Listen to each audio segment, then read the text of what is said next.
Hey, it's Andy Busch, economist, moving my clients from chaos to confidence. And I'm moving down the railroad tracks just outside of Chicago.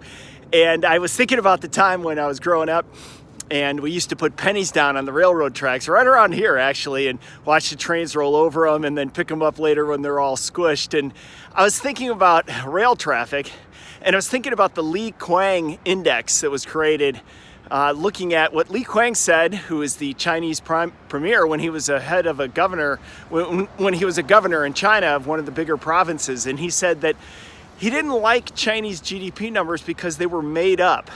And so he had three things that he focused on, one of which was rate rail traffic in China, to give him an indication of what was going on in the country. And I looked it up, and it's actually doing quite well.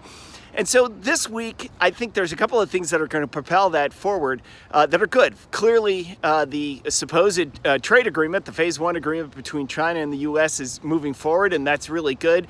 I saw that there could be $50 billion worth of agricultural goods purchased in 2020. That would be great for the ag sector. They certainly need it.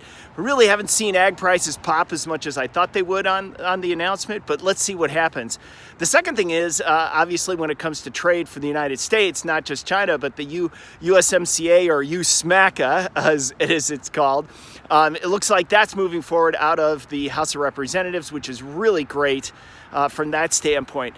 But getting back to China, just real quick, obviously they've had a slow growth period, and the question in China always remains whether or not, if they want to do more on their debt side to reduce that, because it's grown massively since 2008, or if they want to continue to focus on really growing the economy at different times through fiscal spending.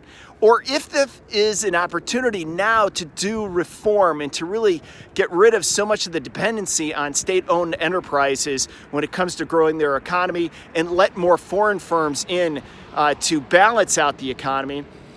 Consumer is about 46% of the Chinese economy, or as far as employment goes.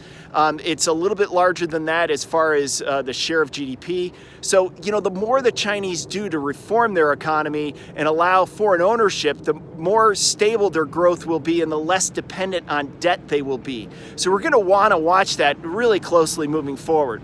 All right, I'm Andy Busch, standing on the middle of a railroad track here just outside of Chicago, and talking about China, USMCA, and picking up melted pennies from railroads. Thanks.